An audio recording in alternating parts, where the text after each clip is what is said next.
পিঠা তো আপনারা অনেক খেয়েছেন বন্ধুরা, একবার এভাবে বানিয়ে দেখুন।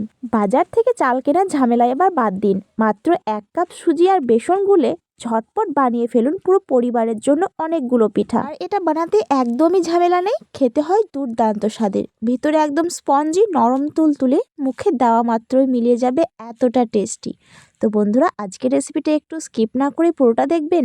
ভালো লাগলে একটা লাইক করে দেবেন, নতুন বন্ধু হয়ে থাকলে একটা সাবস্ক্রাইব আর ফলো অবশ্যই করে দেবেন। তো চলুন, প্রথমে একটা পাত্রের মধ্যে নিয়ে নিচ্ছি 1 চামচ সাদা তেল। এখানে আপনি চাইলে তেলের পরিবর্তে ঘিটাও ব্যবহার করতে পারেন। এরপর ওই তেলের মধ্যে দিয়ে দিচ্ছি একটা বাটির মাপ করে 1 বাটি সুজি। এখানে সুজির পরিমাণটা আছে 200 গ্রাম। পুরো সুজিটা এর মধ্যেই দিয়ে দিলাম। এরপর তেল আর সুজিটাকে খুব ভালো করে মিশিয়ে নিতে হবে। আমরা যেভাবে ময়াম দিই ঠিক সেভাবেই কিন্তু করতে হবে। তো দেখুন, খুব ভালো করে কিন্তু মাখিয়ে নিয়েছি, আর সুজিটা অনেকটা বেশি ঝরঝর হয়ে গেছে আর একটু ভিজে ভাবও চলে এসেছে। ঠিক এভাবে করেই মাখতে হবে। এরপর ওই বাটির মাপ করে নিচ্ছি টক দই। যতটা সুজি ঠিক ততটাই কিন্তু টক দই ব্যবহার করতে হবে, অর্থাৎ 200 গ্রাম সুজির জন্য 200 গ্রাম টক দই। এটা একদম ফ্রেশ টক দই আছে। তো পুরো দইটা দিয়ে দিলাম। দেওয়ার পরে এটাকে কিন্তু খুব ভালো করে মাখিয়ে নেব। এখানে কিন্তু একটু এখন জল ব্যবহার করছি না, পুরো দইটা দিয়েই সুজিটাকে মাখছি। তো দেখুন বন্ধুরা, সুজি এবং টক দইটা সম পরিমাণে নিয়েছিলাম বলে কিন্তু একটুও জল লাগেনি। পুরো দইটা দিয়েই কিন্তু খুব ভালো করে মাখিয়ে নেওয়া হয়েছে, আর এরকম একটা থকথকে ব্যাটার রেডি হয়েছে। তো এটাকে সাইডে রাখবো 10 মিনিট রেস্টে। প্লেটের মধ্যে নিয়ে নিচ্ছি ওই বাটির মাপ করে হাফ বাটি বেসন এবং হাফ বাটি ময়দা, অর্থাৎ 100 গ্রাম করে আছে ময়দা এবং বেসনটা। মাপটা কিন্তু অবশ্যই বুঝে ব্যবহার করবেন। যেই বাটির মাপ করে আপনি সুজি নেবেন, টক দই নেবেন, ঠিক ওই বাটির মাপ করেই কিন্তু ময়দা এবং বেসনটা ব্যবহার করতে হবে। এরপর দিচ্ছি 2 চামচ গোটা চিনি। এরপর দিচ্ছি 4 চামচের মতো গুঁড়ো চিনি। আপনি চাইলে এখানে পুরোটাই কিন্তু গুঁড়ো চিনিও করতে পারেন, কিংবা গোটা চিনি দিয়েও করতে পারেন। এরপর 3 চামচের মতো সাদা তিল দিচ্ছি। আপনি চাইলে এখানে তিলের পরিবর্তে বাদাম কুচি দিতে পারেন, বা দুইটাকেও স্কিপ করতে পারেন। এরপর একটা চা চামচে 4 ভাগের 1 ভাগ বেকিং পাউডার দিয়ে এই শুকনো মিশ্রণগুলোকে আগে খুব ভালো করে কিন্তু মিশিয়ে নিতে হবে, যাতে প্রত্যেকটা মিশ্রণ কিন্তু খুব ভালো করে একে অপরের সাথে মিশে যায়। এই পর্যায়ে ব্যাটারটা রেস্টে রেখেছিলাম সেটার মধ্যে একটু একটু করে দেব এবং এভাবে মাখতে থাকবো। একসাথে কিন্তু পুরো দিয়ে দেব না। এই শুকনো উপকরণগুলো যদি আপনি এই ব্যাটারের ওপরে পুরোটাই ঢেলে দেন, তাহলে কিন্তু ডোয়ের পুরুত্বটা আপনি বুঝতে পারবেন না। সেক্ষেত্রে কিন্তু মাপটা গন্ডগোল হয়ে যাবে, রেসিপিটা তখন ভালো হবে না। তো এভাবে খুব ভালো করে জোরে জোরে ফাটিয়ে নিতে হবে এবং খুব ভালো করে কিন্তু মিশিয়ে নিতে হবে।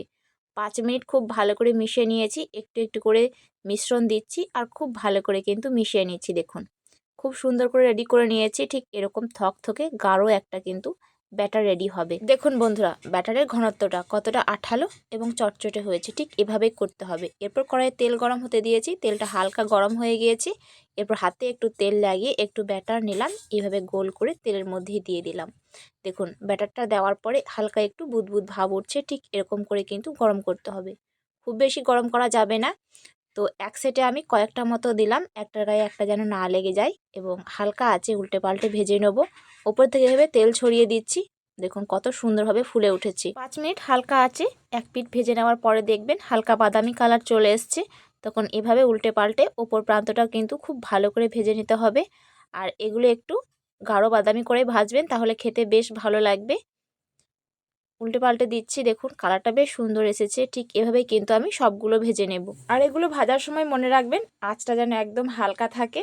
যদি আঁচটা বেশি করে দেন, হাই হিটে রেখে দেন, তাহলে কিন্তু ওপর থেকে পুড়ে যাবে আর ভিতরটা একদম কাঁচাই থেকে যাবে। দেখুন সবগুলো কিন্তু একদম বাদামি করে ভেজে নিয়েছি। এরপর তেলটা ছেঁকে খুব ভালো করে ঝরিয়ে নিলাম। দেখতে বেশ সুন্দর লাগছে। একটা সেট ভাজা হয়ে গিয়েছে। তো একইভাবে আমি আরও একটা সেট ভেজে নেব। দেখুন সবগুলো কিন্তু ভাজা হয়ে গেল। তো দেখলেন তো বন্ধুরা, কতটা সহজ এবং কম সময়ের মধ্যে অনেকগুলো সুজির পিঠা বানিয়ে নিলাম। এভাবে একবার বানিয়ে দেখবেন কতটা সহজ এবং মজার। একবার না বানালে হয়তো বুঝতেই পারবেন না। আর দেখেই নিলেন কতটা কম সময়ের মধ্যে বানিয়ে নিলাম। একটা পিঠে আপনাদের আমি ভেঙে দেখাচ্ছি। দেখুন উপরটা কিন্তু একদম ক্রিস্পি আছে আর ভিতরটা একদম নরম। ভিতরটা দেখুন একটুও কিন্তু কাঁচা নেই, খুবই জালিদার হয়েছে। যেহেতু টক দই ব্যবহার করেছিলাম তার জন্য এতটা সফট হয়েছে এবং জালিদার হয়েছে। তো বন্ধুরা, আজকের রেসিপিটা শেষ পর্যন্ত দেখার জন্য আপনাদের অনেক অনেক ধন্যবাদ। রেসিপি ভালো লাগলে অবশ্যই একটা লাইক করে দেবেন, সাবস্ক্রাইব করে দেবেন। আর ফেসবুক থেকে দেখে থাকলে প্লিজ পেজটিকে ফলো করে আমার পাশে থাকবেন। দেখা হচ্ছে আগামীতে এরকমই কোনো একটা রেসিপিতে। আল্লাহ হাফেজ।